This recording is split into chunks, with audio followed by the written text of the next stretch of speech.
Restauração e movimentos nativistas. Qual que é o contexto de tudo isso?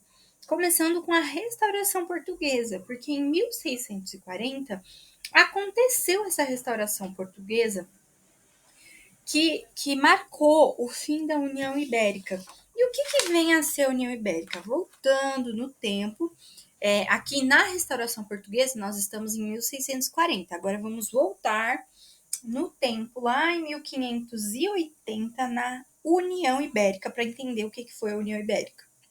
Bom, Dom Sebastião I, um rei de Portugal, morreu lutando contra os mouros na Batalha de Alcácer Quibir, desencadeando uma crise sucessória.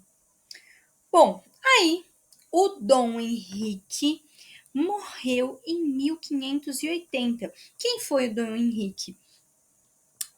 O tio-avô do Dom Sebastião I, que tinha ocupado o trono luso. Só que aí ele morreu também. Então, Dom Sebastião I morreu, o Dom Henrique morreu. E aí, quem era o parente mais próximo do Dom Sebastião I, que era o rei de Portugal, que morreu? Quem que era o parente mais próximo? O Felipe II, que era rei da Espanha, pertencente à Casa Real de Habsburgo. Esse rei contou com o apoio da nobreza e da burguesia portuguesas. E aí, ele constitui essa parte, esse período do Felipe II, rei da Espanha, assumir o trono luso, caracterizou a União Ibérica. Só que aí essa União Ibérica vai acabar com a restauração portuguesa em 1640. Então, esse movimento de restauração portuguesa foi liderado pelo Duque de Bragança, daí tá aí nesse resuminho, dinastia Bragança, que conseguiu derrotar as tropas do Felipe IV da Espanha, ascendendo ao trono português com o nome de Dom João IV e dando início à dinastia de Bragança. Para garantir a restauração e a vitória desse rei, o que ele fez? O Dom João IV iniciou uma política de alianças. Ele produziu uma enorme dependência de Portugal em relação a alguns países europeus. Com a Holanda, Portugal firmou com ela um tratado de paz, o Tratado de Haia. Com a Inglaterra, foram assinados vários tratados que levaram à total subordinação econômica de Portugal. Em 1642, permitiu-se o comércio direto com o Brasil. Em 1703, houve o domínio econômico da Inglaterra sobre Portugal com a assinatura do Tratado de Methuen. Esse tratado era o Tratado dos Panos e Vinhos, né? Muito conhecido como Tratado dos Panos e Vinhos.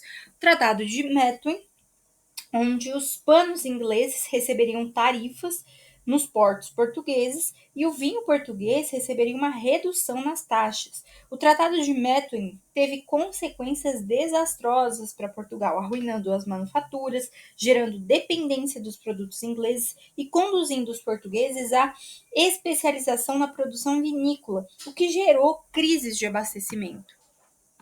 No Brasil, ocorreram importantes transformações na política administrativa depois dessa restauração portuguesa. O que aconteceu? O enrijecimento do pacto colonial, com o aumento da centralização do poder, fim da autonomia municipal, quebra da relativa harmonia entre colônia e metrópole, por meio de quê? Revoltas nativistas. E com a centralização empreendida pelo Conselho Ultramarino, encarregado da governança das colônias. Agora, movimentos nativistas. Então, falamos da restauração, agora vamos para movimentos nativistas. Qual que é a definição de movimentos nativistas? Movimentos nativistas foram movimentos populares que não questionaram o domínio luso. Ou seja, os movimentos nativistas diferem dos movimentos emancipacionistas no que tange à independência, visto que os movimentos nativistas não buscam independência. e sim a repulsa aos abusos do fiscalismo português. Então, eles não contestam o domínio português como um todo, eles se limitam a atos de rebeldia e conflitos regionais contra aspectos isolados do colonialismo, ligando-se mais a um sentimento de defesa de interesses locais ou regionais. Cada movimento nativista possui um fator específico de características locais ou regionais, o qual atua como um elemento causal. Na aclamação de Amador Bueno Ribeiro, na aclamação de Amador Bueno da Ribeira, ocorreu divergência entre clãs locais em face da notícia da restauração em Portugal. Então começou um burburinho falando da restauração em Portugal, todo mundo recebendo essa notícia, e aí essa notícia da restauração em Portugal gerou divergências entre clãs locais. Este fato foi interpretado como uma ameaça aos interesses espanhóis na região.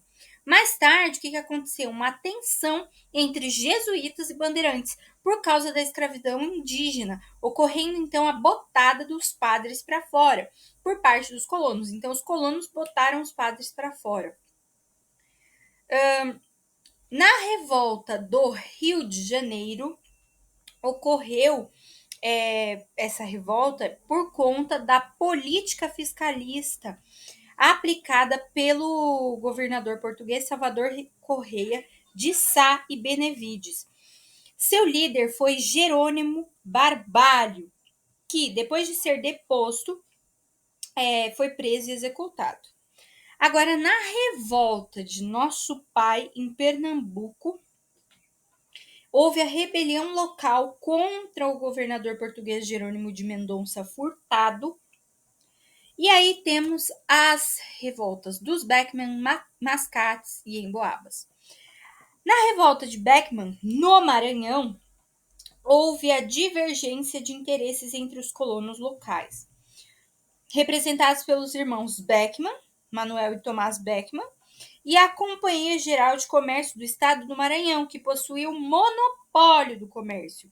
Então, era entre os colonos locais e entre a Companhia Geral de Comércio do Estado do Maranhão, que tinha o domínio do comércio. A rebelião aconteceu contra os abusos da Companhia de Comércio, que não cumpriu os acordos feitos com os colonos, e contra a Companhia de Jesus, que era oposta à escravidão indígena. Outro movimento nativista foi a Guerra dos Emboabas, em Minas Gerais, com a rivalidade entre os paulistas e os emboabas, forasteiros, principalmente portugueses, que eram protegidos pelos órgãos do governo colonial, porque recebiam um monopólio de diversos ramos do comércio. Aí aconteceu uma revolta em 1720 também, conhecida como Revolta de Filipe dos Santos ou Revolta de Vila Rica, na região ali de Minas Gerais, e também foi contra os abusos do fiscalismo português.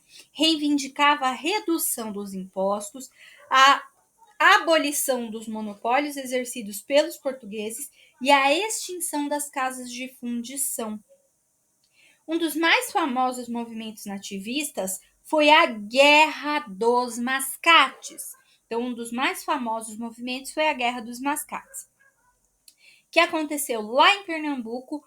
Qual foi a causa? A rivalidade entre senhores de engenho de Olinda e comerciantes portugueses de Recife, que eram os mascates. Os comerciantes eram os mascates. O conflito irrompeu quando o Recife foi elevado à categoria de vila, o que favorecia o grupo português, ou seja, os mascates. Então, quando Recife foi elevado à categoria de vila, favoreceu que classe, que grupo? Os mascates, os comerciantes. Ao terminar o movimento, Recife passava a ser a cidade e capital de Pernambuco. E esse fato fez com que a rivalidade existente entre a aristocracia pernambucana e os portugueses mascates acentuasse-se ainda mais, ficasse ainda mais acentuada. FGV. Bom, texto da FGV, Crônica dos Padres da Companhia de Jesus no Estado do Maranhão. Esse texto basicamente está falando da revolta dos Beckmann. Fala do Manuel Beckmann. O movimento liderado por Manuel Beckmann no Maranhão em 1684 foi motivado pelo quê? Proibição do ensino laico no Brasil? Não. Lembrando que movimentos nativistas não querem a independência, eles só questionam os abusos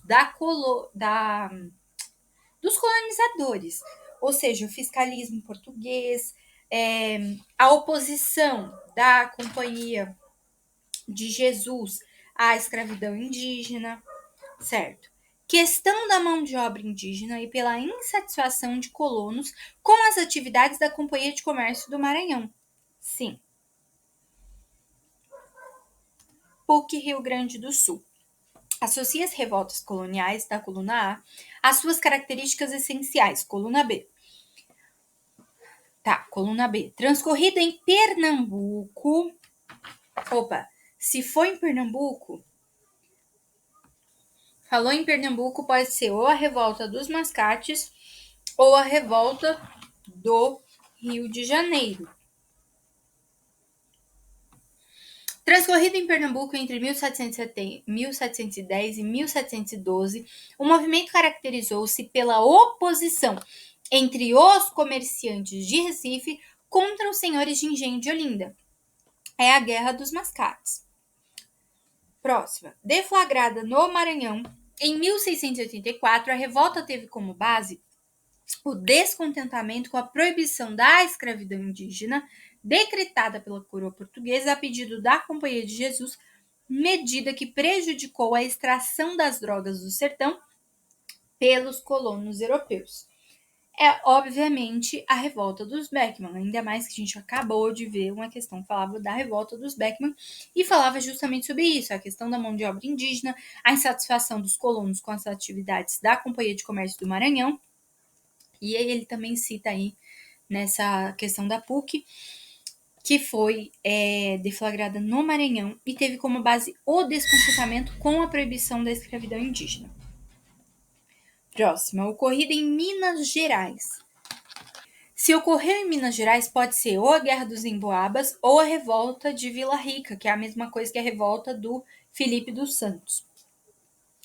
Ocorrida em Minas Gerais em 1720, sob a liderança de Filipe dos Santos. Se tem o Filipe dos Santos, é a revolta de Vila Rica. Certo. Próxima. Sucedido em Minas Gerais. Se foi em Minas Gerais e já eliminamos a revolta de Vila Rica, então o que sobrou foi